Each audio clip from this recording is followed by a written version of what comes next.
My name is Anna Karadarevic. I'd like to start by welcoming people.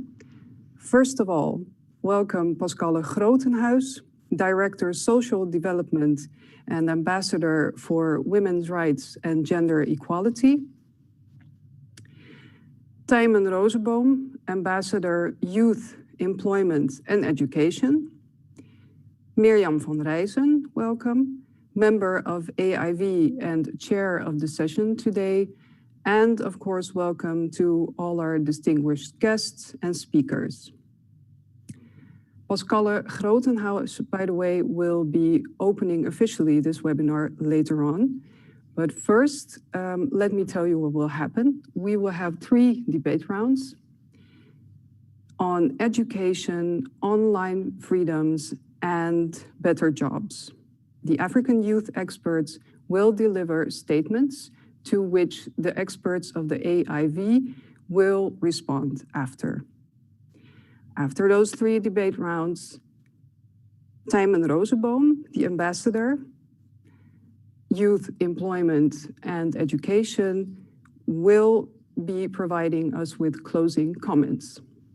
Now, the rules for the debate rounds: only speakers can use microphone and video. All other participants can interact via the chat space, which will be curated. Now, let's first listen to Mirjam van Rijzen of the AIV. Thank you, Anna. It is a huge honor, and we are really incredibly proud from the AIV to welcome you all today and thank everybody involved for the preparation of this. As much as COVID-19 is creating so many challenges, it also has brought us together across so many places and such large numbers in these webinars as the one here today. I would really like to welcome today, to open this webinar, Pascale Grotenhuis, who's representing today here the Minister of the Netherlands on Trade and Development Cooperation, Sigrid Kaag. And Pascale, the floor is yours. We know that your passion is in education, and as the Director of Social Development and Ambassador for Women's Rights and Gender Equality, we're just so happy to have you here. The floor is yours. Well, thank you very much, Mirjam, and good afternoon to all of you. Thank you for inviting me to speak here at today's webinar. I'm very happy to join you all in my second week only in the job. For me, today's webinar is a great opportunity to connect and strategize around this important theme, which I find so timely and relevant in today's world. As referred to by Mirjam just now, with COVID, I think the world is in turmoil. We are facing a pandemic, and I realize that there's not one person or one organization who can fully oversee, let alone comprehend all the opportunities and risks of what's happening today and what will happen tomorrow. The COVID-19 pandemic has exposed and enhanced inequalities. It has further brought to light the vulnerabilities of our world and increased gaps between different countries. We have witnessed a disproportional effect on women, girls, and minority groups due to a lack of social safety nets, discrimination, and stigmas. And at the same time, the crisis has showed and amplified the power of civil society, entrepreneurs, and citizens who have been able to innovatively and swiftly help the ones most in need, to hold their governments accountable, and to see millions of people worldwide stepping up against social injustice. Inequalities and injustices are sadly not new, but what is new is the opportunity that we have in front of us, an opportunity to force ourselves to respond differently. I wish there were simple solutions or blueprints to success, but they're not. But what we do see, however, and that's why today's session is so relevant, is that when we are prompted with the COVID-19 pandemic even more, we need to look at digital ways and solutions. Digitalisation and technology have the potential to accelerate our efforts to achieve the SDGs, the Sustainable Development Goals, and to empower citizens, young people, groups, entrepreneurs, But at the same time, we should not also forget that digitalization also holds severe risks as well. So that's why I feel today's webinar is so timely and relevant. Just looking back at my time in Mozambique as an ambassador, I have seen firsthand that millions of people, especially in sub-Saharan Africa, now have access to financial services through mobile solutions. Quality education is becoming better available, supported by technology. The internet allows people to access services also without formal documentation. And maybe even more impactful, online space and technologies are incubated for brilliant ideas, life-changing innovations and social change. A virtual highway along which knowledge, views and ideas travel with the speed of light. A World Wide Web that not only connects computers, but people too. In Mozambique, we have built an orange cornice in the embassy, literally breaking down walls, connecting young entrepreneurs with my staff, development partners and business partners of the embassy. And besides access to finance, markets and our partners, we also partnered with Vodafone in order to make technology, but also great Wi-Fi available to the young entrepreneurs. Vodafone stimulated innovation amongst the entrepreneurs, and we as an embassy made links and hosted events with organizations and companies we never worked with before. For instance, with Google. And I believe we almost created a small tech hub in Maputo. So this collaboration stimulated innovation within my own team. We had health experts who've been doing their work for 30 years, organizing a hackathon. They didn't even know the word existed. And we've looked at innovative solutions for distribution of health supplies. So it stimulated my team, new networks were made, ideas were elaborated, and impact was achieved. So based on my experience in Africa, I see many opportunities, but also risks, also in my new field for gender equality. Can digitalization lead to better jobs for youth in Africa? Yes and no. If the infrastructure are in place, yes, it has the potential to do so. Across Africa, we see various big names, Google, Microsoft, Facebook, MasterCard, starting big programs on digital skills and coding for employment. The question is, are the education systems currently ready to leapfrog the shortcomings of previous years and adapt so quickly in order to teach the young people the 21st century skills? I don't know. We've seen during COVID and also before how resilient the youth is, how quickly they adapt to digital environments. I have an 11-year-old son who's much better in anything than I can ever do. But I'm not sure that the access and the skills are available to all youth in Africa. For instance, for the girls in Africa, I think there's a backlog and we need to reach out to them. And let's also not forget the threats that can come along going digital. The cases of online sexual harassment are increasing. So I see many opportunities and also a few risks, and I'm really looking forward to today's discussion. I wish you a very inspiring webinar and hope to continue the discussion. Thank you. Well, thank you, Pascal, for this really inspiring opening. And we will certainly be taking up these issues, education and employment, and also of course, how to make this inclusive for all youth and including young women. So what could have been a very boring presentation of our report has become a very brilliant animation thanks to our NW in their house style. And here, yes, please show to us the animation which will present the report of the AIV on digitalization and youth employment.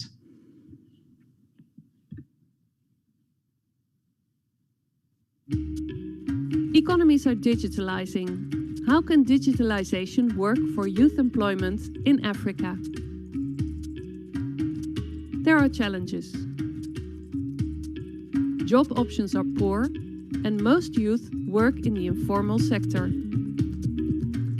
Internet access is low. Devices and data plans are expensive, with electricity unreliable, and young people lack digital skills.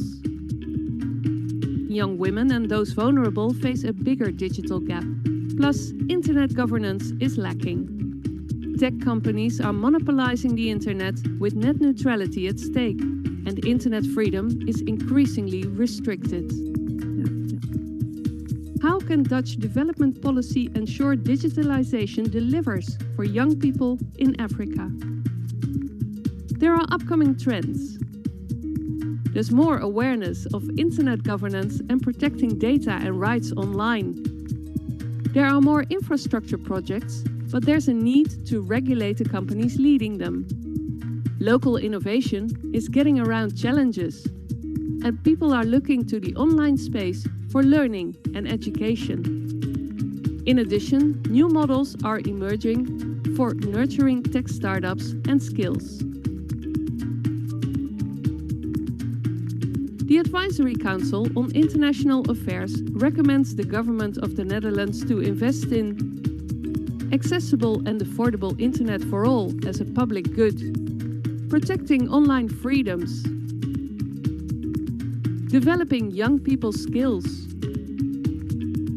promoting online education, supporting sectors to digitalize and create jobs, and last but not least, investment can go to helping young entrepreneurs to formalize and grow their businesses. Of course, let's make sure we hear young people's views.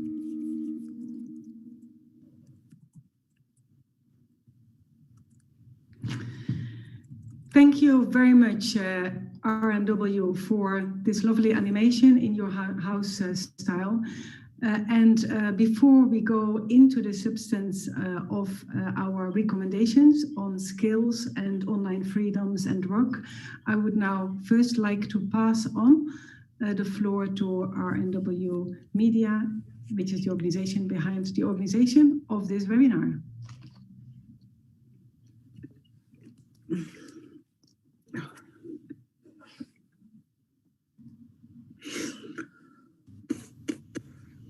Thank you very much, Miriam. Good afternoon. I'm Magdalena Aguilar, Director of Programs at RNW Media.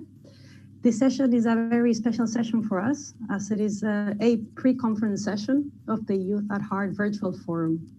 It is also very special because today we're launching our economic inclusion program. Our program is called In the Works, and is currently implemented in Egypt and in the process of being rolled out in other countries. In the Works uses digital platforms to provide young people with soft and technical skills that will enable them to flourish economically, either as workers or as entrepreneurs, in line with SDG 8, economic inclusion. Well, young people are online, and COVID-19 has certainly accelerated the speed of digitalization. So if economic inclusion is to happen, it's crucial that young people can access and use the internet meaningfully. And it can only happen if young people are actually part of the conversation. So if we're talking about young people being part of the conversation, I think it is a great moment to actually introduce our three youth experts. First, we will hear from Oyindamola Bangbola Fadeyi. Oyinda is a communication and content marketing professional. Currently, she is the social media editor of Plan Matters Naya, a platform providing information on sexual and reproductive health and rights to young people in Nigeria. In the next debate round, we will hear from Tresor Yodondeka Londi Bilolo. Tresor is a social media editor with Habari RDC, an online media organization specialized in youth issues in the DRC. His topics are internet censorship and digital literacy, and he advocates for digital rights and online free speech. Last but not least, we will hear from Dacia Munezero. Dacia is a blogger and activist for women's rights. In 2015, Dacia co-created the platform of Burundian bloggers Yaga, and currently she supports their research and knowledge management. It is a great privilege to have made these introductions. Now I pass on the mic back to Anna.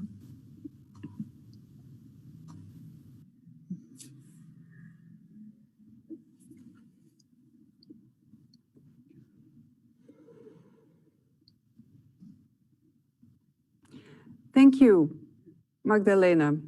In my introduction, I mistakenly did not mention that also NAFIC is, of course, involved in this webinar, and that FMO is co-organizer. And then we start now with the debate rounds, the first of 3 debate rounds. We will start with our first, sorry. We will start with Oyinda, who will speak first, and after that, the Dutch panelists will respond. For the people watching at home or from the office, that is also, of course, a possibility. You can please feel free to ask questions or leave comments. Good questions will be taken forward to the Youth at Heart conference in November. And now let's start the first debate round.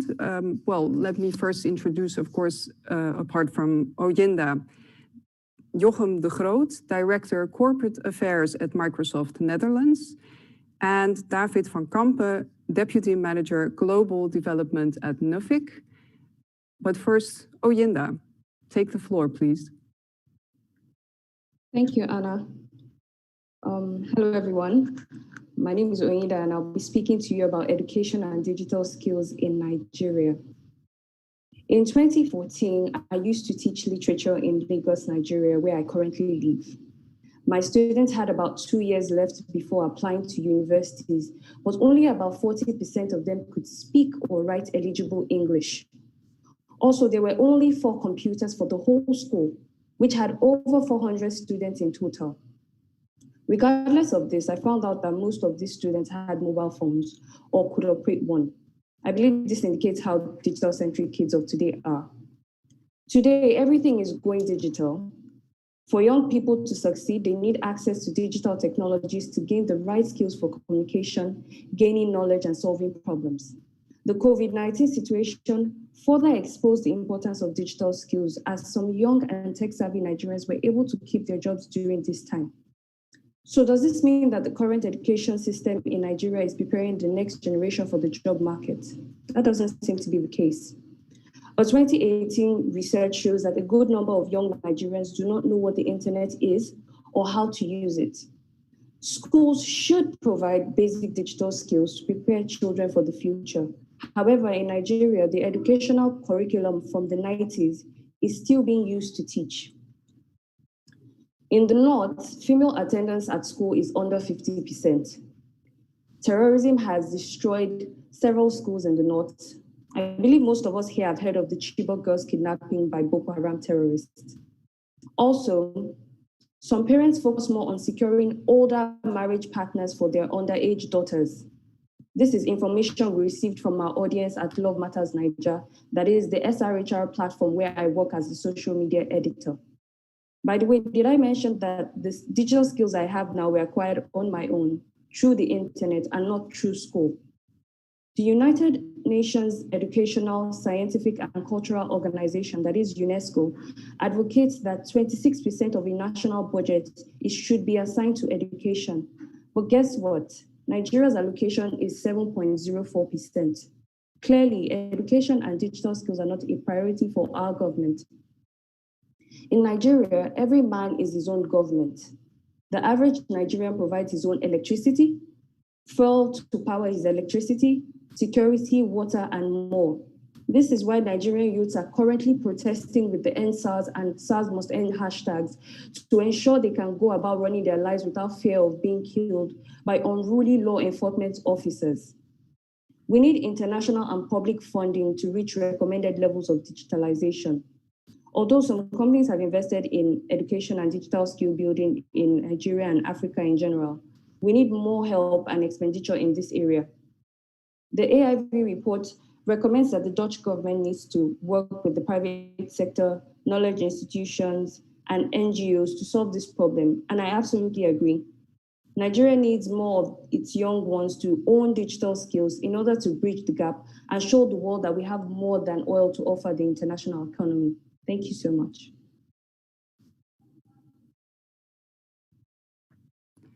Thank you, Oyinda. I have a quick question just before Jochem de Groot can respond to this.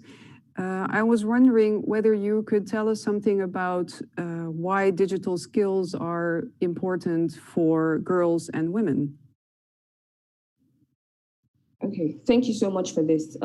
So in Nigeria, there's currently an awareness going around through social media about the rights of women and how we can fight gender-based violence and bias in the country. And social media and digital skills have played an immense role in helping, young women and even older women, understand their rights more. Now, if more young women are able to pick up digital skills, they will be aware of the opportunities that are available to them beyond the borders of Nigeria. They will also understand they will understand their fundamental human rights better and can demand better from the society, from schools, from their parents, and from the society at large. So I believe that digital skills are very, very important for young women in today's world, especially in this part of the world, because a lot of women are being abused, there's still the gender gap, because in Nigeria, a lot of people believe that the female child is less important than the male child. So yes, digital skills are extremely important.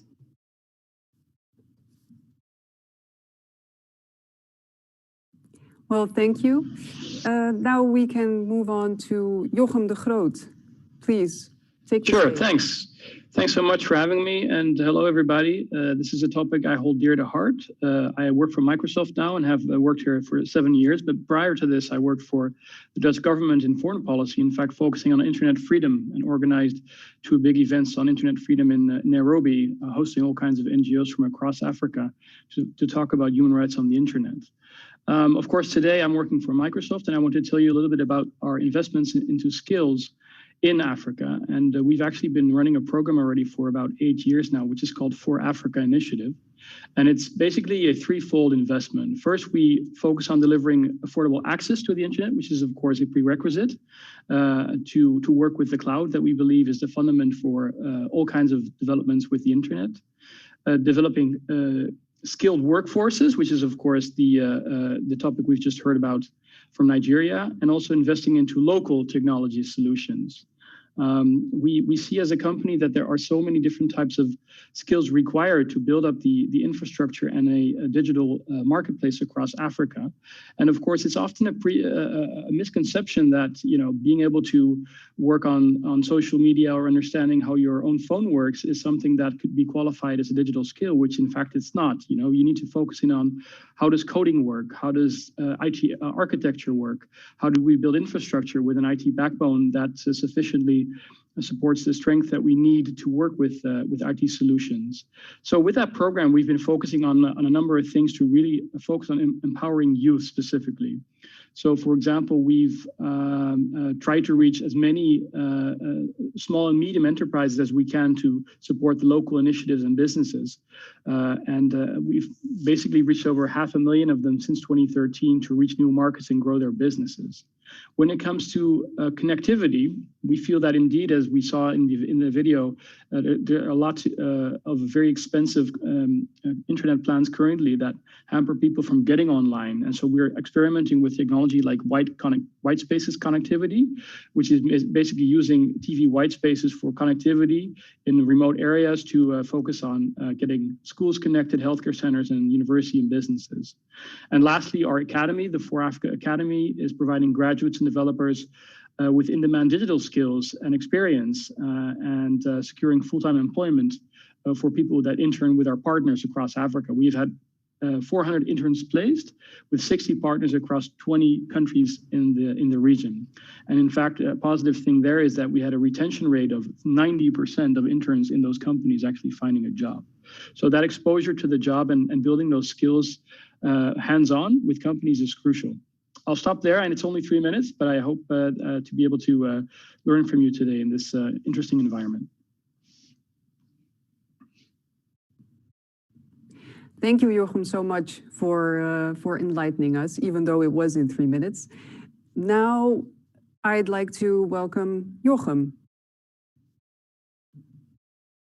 Sorry, David van Kampen. I totally messed up the names. I'm sorry. David. No worries, Anna. It would be very interesting to listen to Jochem again, because I think he would have a lot more to say on this topic. But let me start by thanking you, Oyinda, for sharing your lived-through experience and your perspectives on this incredibly important topic.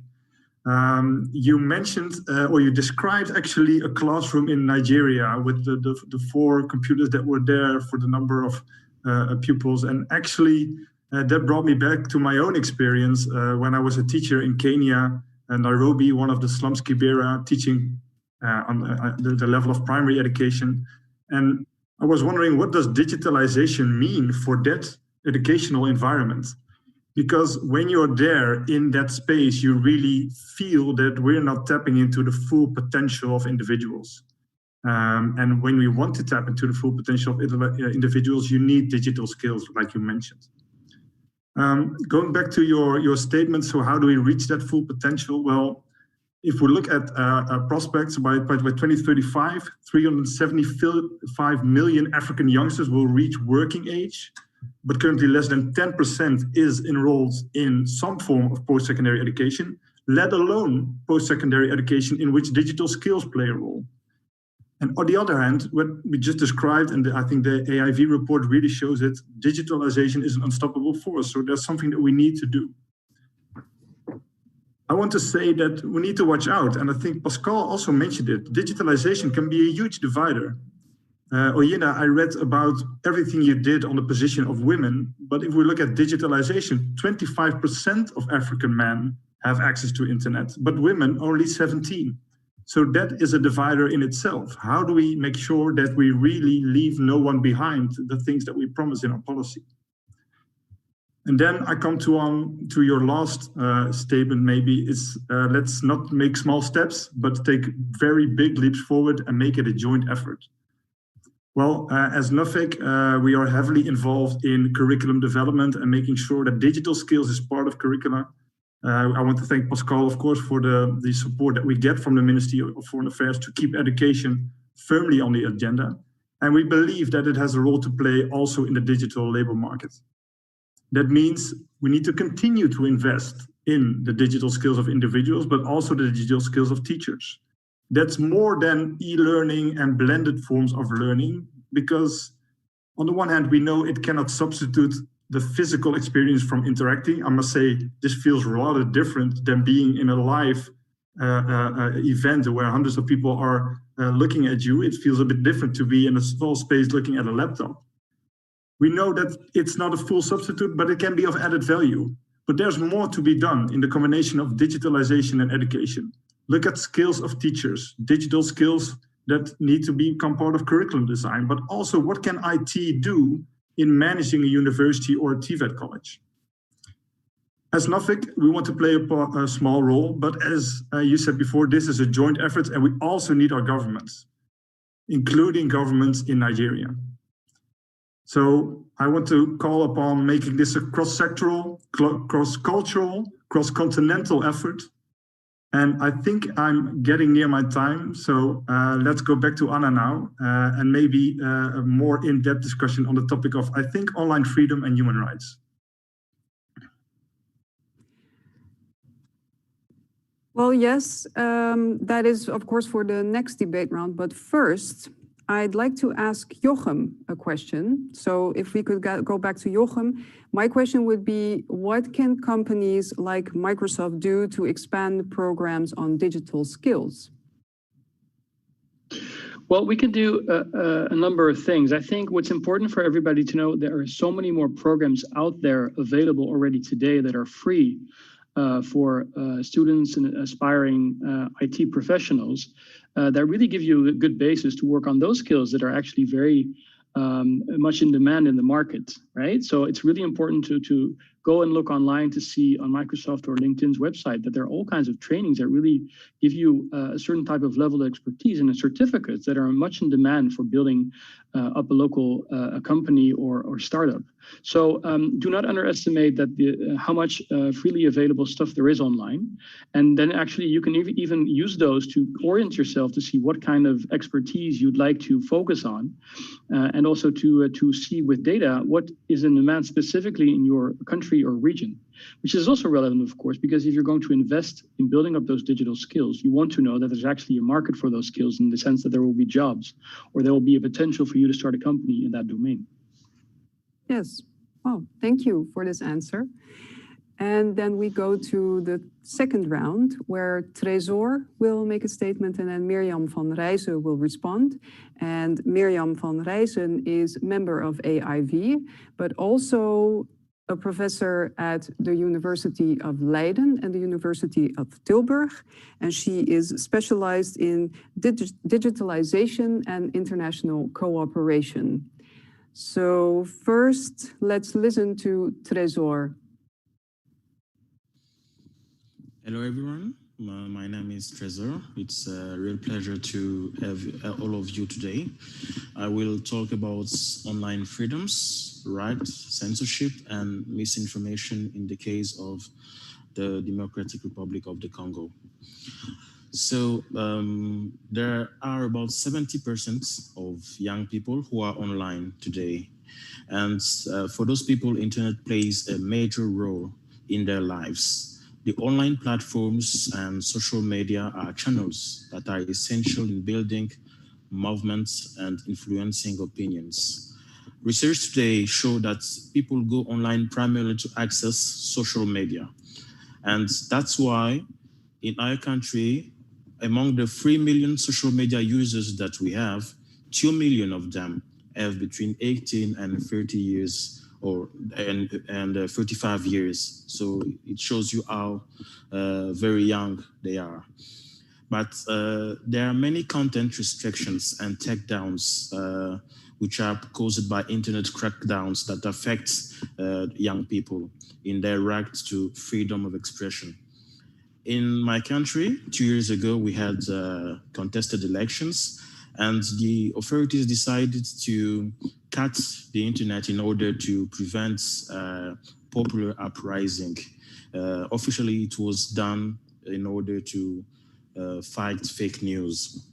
But it's not only in Congo that those kind of shutdowns have been done. There is also the case of Chad, where social media have been banned for months. There is also the case of Mali recently.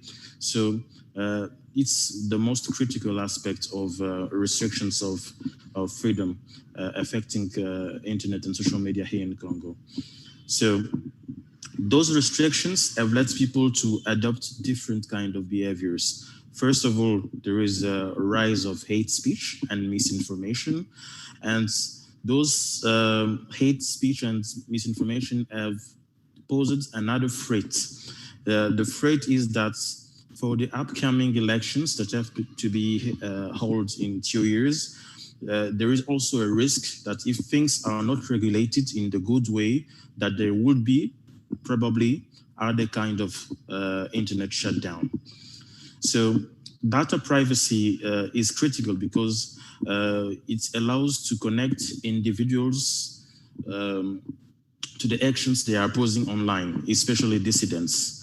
Abari RDC is an online media where I am a social media editor, and we try to talk about it with government officials to see how can internet be a safe place for people to express themselves, to say what they want, to say how they feel about what is going in the country without to be arrested. And we had a very constructive discussion with member of parliaments. We invited also the advisor of our president in charge of digital affairs, and as well as the prosecutor in charge of cybercrime.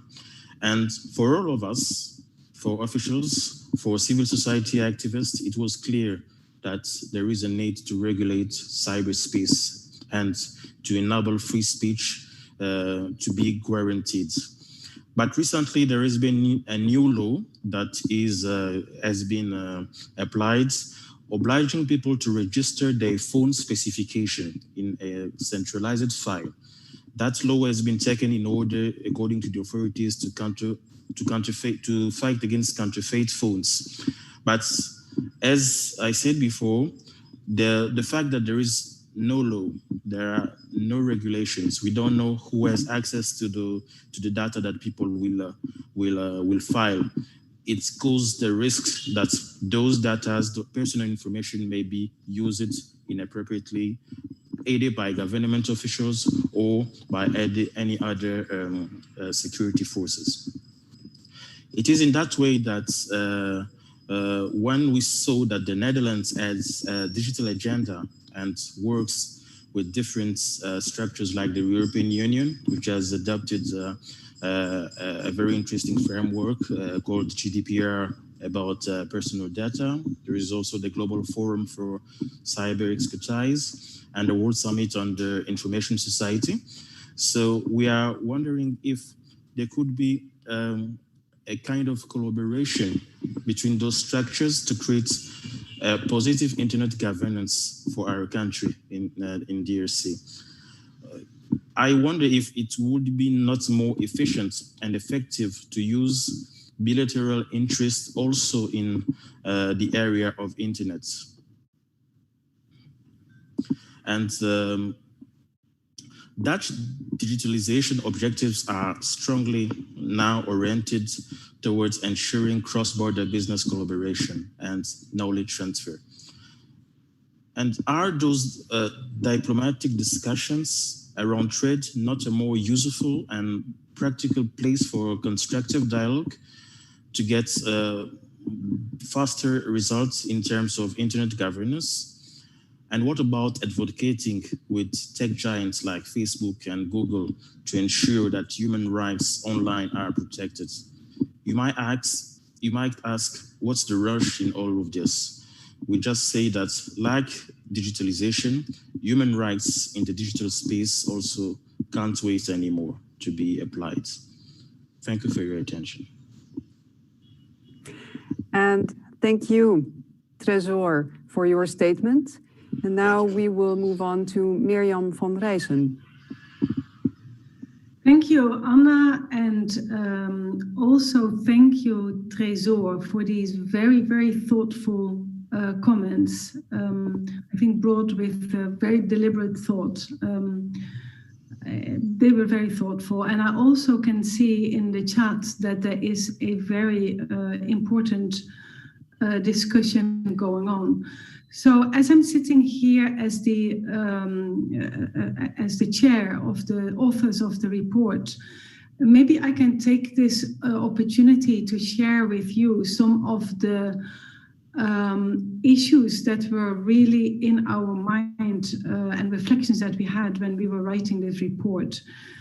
One thing that really shocked me when we were really looking into how our new world is shaping is actually how important the platform companies are in the current economy and how dominant the biggest five from the US are, but also the US platform companies in general. And then actually second to them, the Chinese. And actually both Europe and Africa are just very, very minor partner in this new economic constellation.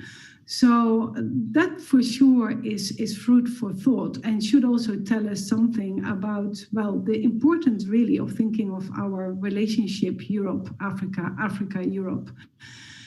But the other thing that, Tresor, you were raising is that there really is an incredible challenge about who is reached, who can use the internet, on what terms, and so on.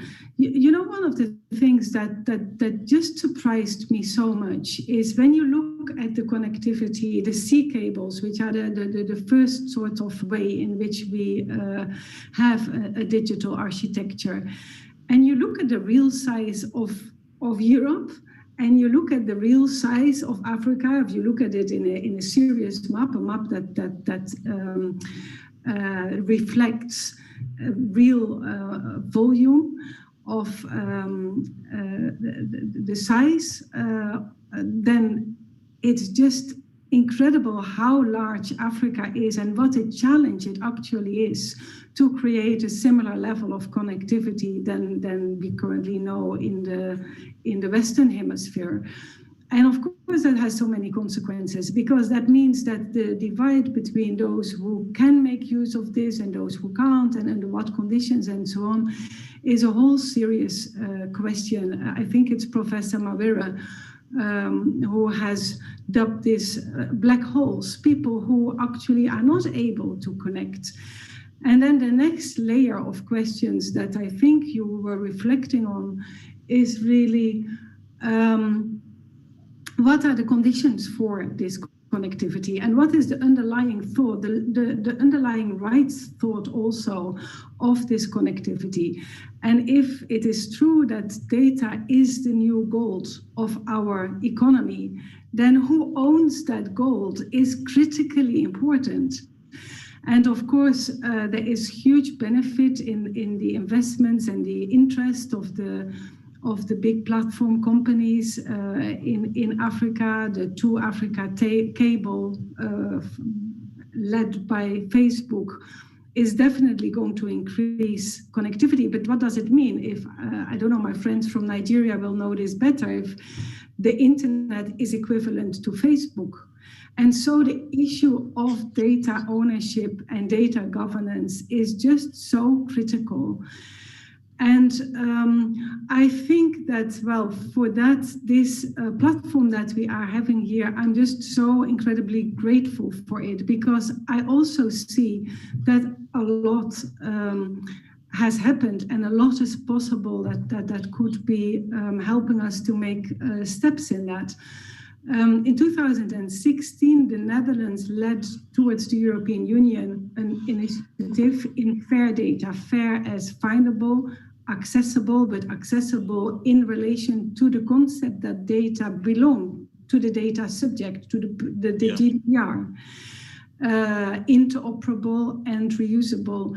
And with this COVID-19 breakout, actually, Kampala International University, I think the VC is here and identified himself in the chat, took this on. And now with 6 countries, but I think there's so much room for more: Zimbabwe, Uganda, Kenya, Nigeria, Tunisia, Ethiopia.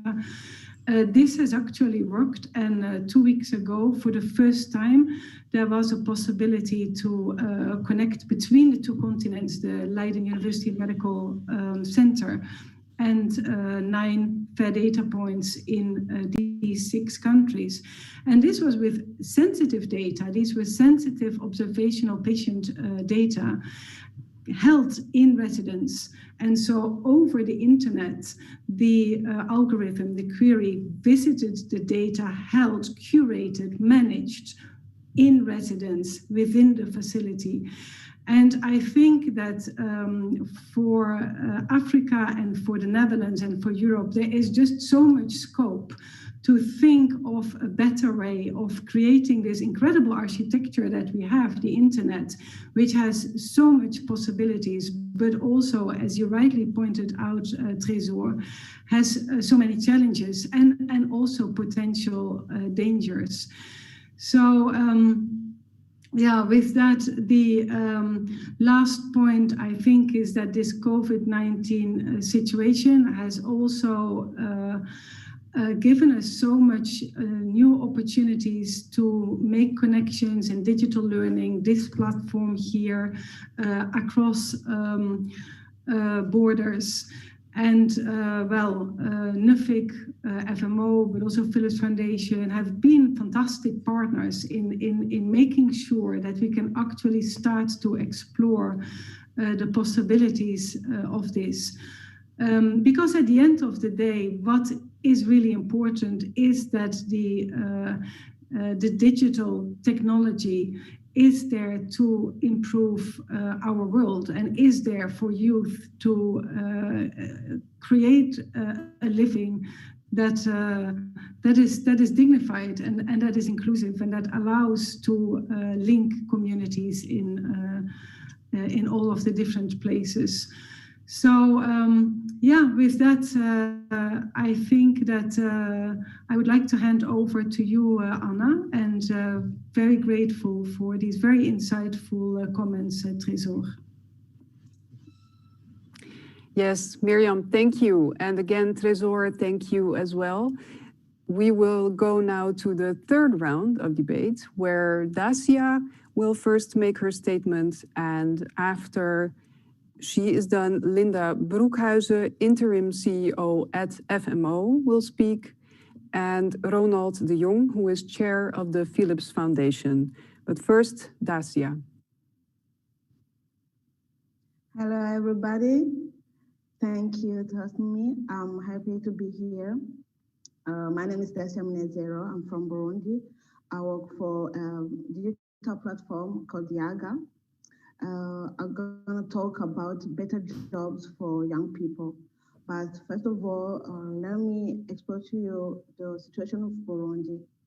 Burundi is a small country of East Africa, which has about 12 million inhabitants with 60% of young people. His economy is at 80% based on agriculture area. These last 5 years, Burundi has gone through serious socio-economic issues due to the security situation after the violent coup of 2015.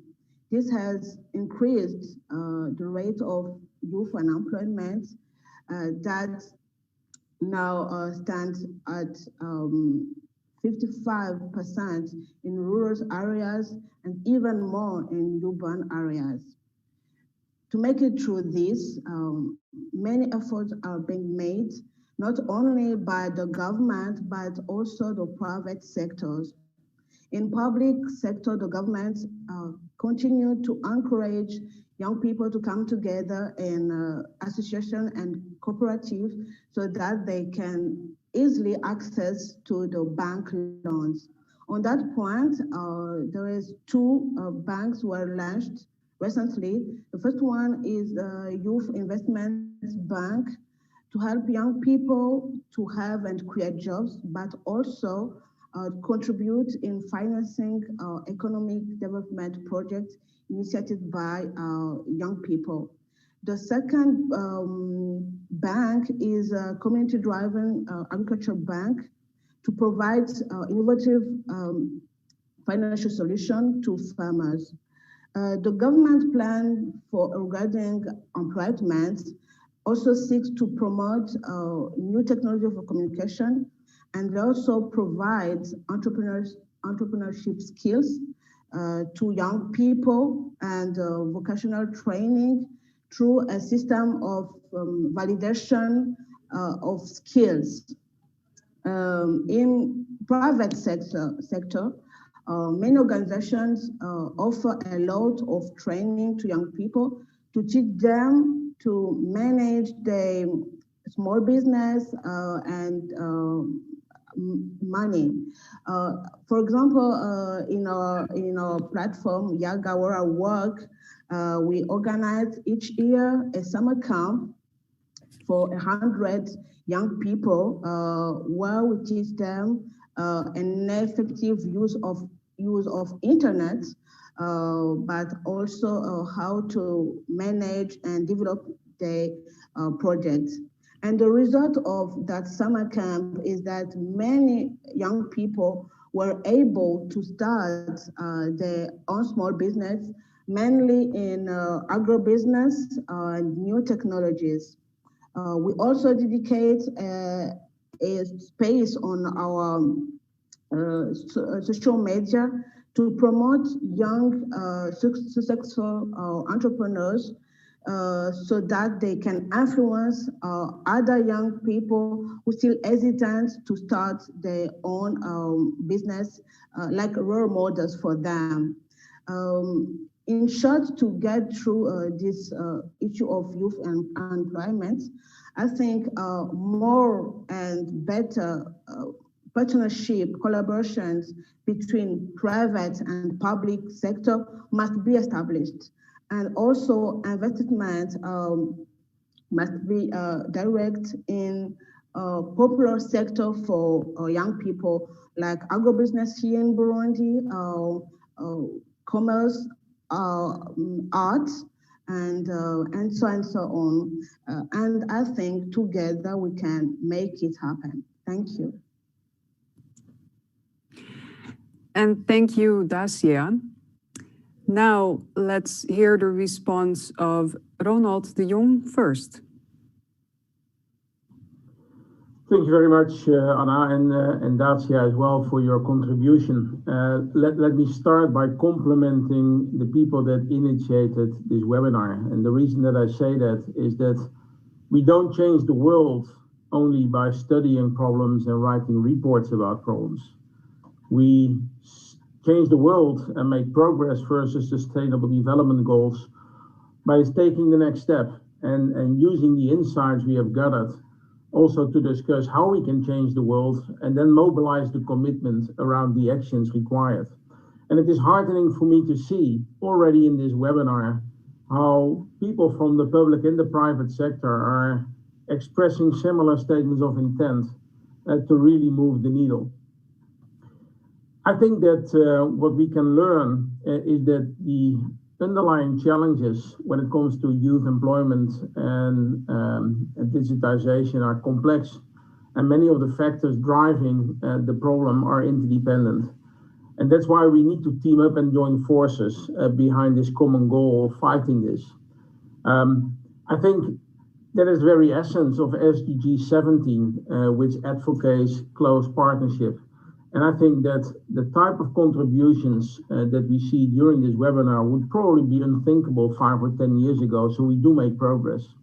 But what specifically, I think, can we expect from the private sector and from the public sector in terms of the partnership?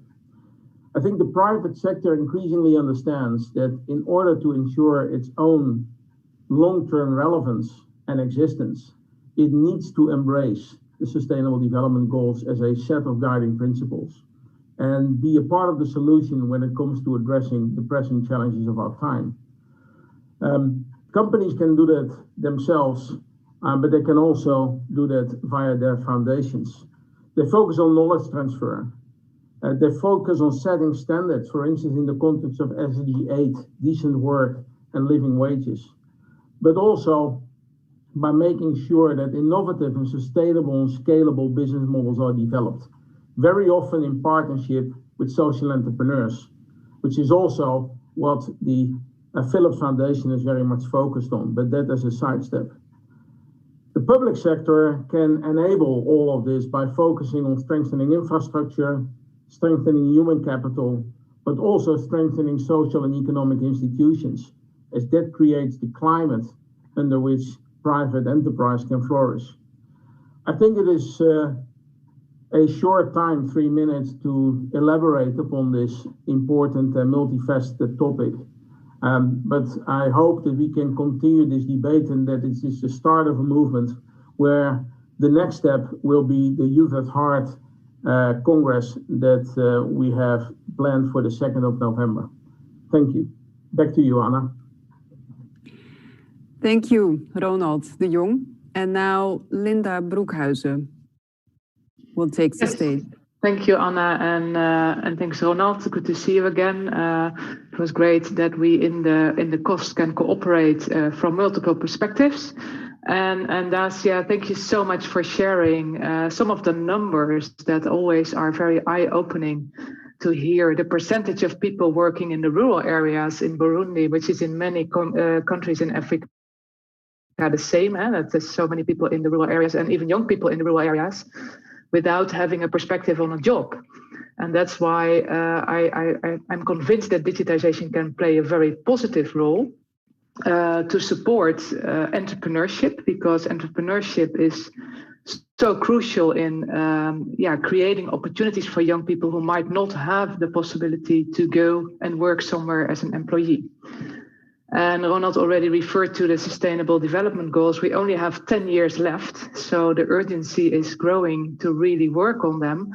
And unfortunately, we also see FMO as a development bank is active in many countries in Africa. We also see that the gap is widening because of COVID-19. And the gap of inequalities is widening, inequalities between countries, inequalities within countries, and certainly less opportunities for youth and young women. And that is really very concerning. Technology can play a very good role, and it does require partnerships. And as Ronald said, public-private, Dacia, you mentioned, very important. We look at the infrastructure for access to energy, access to finance, and access to food. All of them need physical infrastructure, but through technology, you can really accelerate that and create more access. And to give one example before I close off, we also work on the social infrastructure. How can we support education, knowledge, skills transfer? FMO supports, with support from the Dutch government, a massive program, the Hult Prize Foundation. They work in Africa and Middle East to support social entrepreneurship, to support young people to work on innovative solutions for the SDGs. And this is also a great opportunity to create accelerators, and which we can then link again to the finance sector. So I hope to see you all back again, as Ronald also said, in the Youth at Heart conference on the 2nd of November, where we will continue the conversation. Thank you very much. And thank you, Dacia. Success. Well, and let me pitch in by thanking all three of you, Ronald, Dacia, and Linda, for your statements. Well, this concludes the debate rounds. Now we go on to the last bit of this webinar. Yes, we're already there. And now Tijmen Rozenboom will be so kind. He's Ambassador Youth Employment and Education, just to remind you. And Tijmen Rozenboom will tell us what he takes away from this webinar. So Tijmen, please enlighten us. Well, I think all the enlightening has already happened. I will try to close it as well. And thank you, Anna, and thank you to the AIV, to FMO, to RNW for organizing this wonderful seminar, and also thanks to the interesting guests, which I was able to listen to from Microsoft, Nuffic Phillips Foundation, but mostly thanks to the young people who were speaking. And also, I would like to say thank you for the people who actually joined via YouTube, and to the people who shared in the chat, because it was quite a lively chat. You don't always have that during these type of panels, so that was good to every now and then have a peek. So I think it's really wonderful that you have organized this panel, listening to young people as well. I'm Tijmen Rozenboom, indeed. Just to introduce myself, I'm ambassador for youth, education and work at the Ministry of Foreign Affairs. So this position exists because we really want to put the challenges and opportunities of young people increasingly at the heart of what we do within our development cooperation. With populations in Africa and the Middle East being predominantly young, specific focus on young people makes sense. So we have a strategy called Youth at Heart, which the Minister Kaag sent to Parliament just before COVID. And it really focuses on investing in jobs for young people and the skills they need to find or create a job in these times. I think Dacia also stressed the importance of not just this formal education, but also training and other ways to acquire skills. And this skills job match, which is an essential part of the Youth at Heart strategy.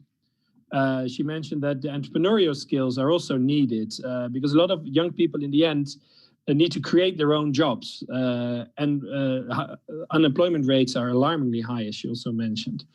So at the same time, our strategy is also about the position of young people in society.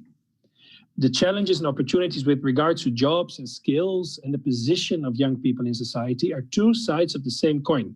And I think this is what Oyinda was also referring to when she shared that in her opinion, the Nigerian government is not prioritizing education enough. So there you see that it's not just a technical matter of investing in jobs and skills, but there is, of course, a whole matter of the position of young people in society. And of course, this is connected to the voice of young people. And in this regard, I think Trésor's intervention was also vital because he warned of issues of restriction that could curb that voice. So it's about youth participation in that regard and about putting the prospects of young people at the heart of what you do. COVID was mentioned today as well.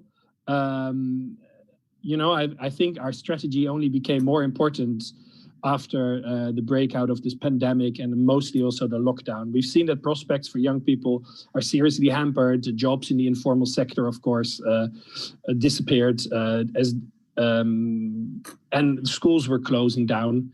So you would see that young people's prospect was hard hit, but meanwhile, they took a very positive role in society. I think we also heard that today. We've seen it a lot, especially, I would say, in Africa. It was very often the youth, also people I spoke to, who came up with innovative and digital solutions. And this was also mentioned. I have to say that Oyenda's course also made the nuance that not all young people are digitally savvy and highlighted the digital gender divide. So I don't think anyone is naive in that regard, but we do see the opportunities. So listening to young people, sharing our best practices with regards to education and work, all of this comes together, and it was fortunately already mentioned today during the virtual forum Youth at Heart on the 2nd of November, which the Netherlands organizes in cooperation with our international partners.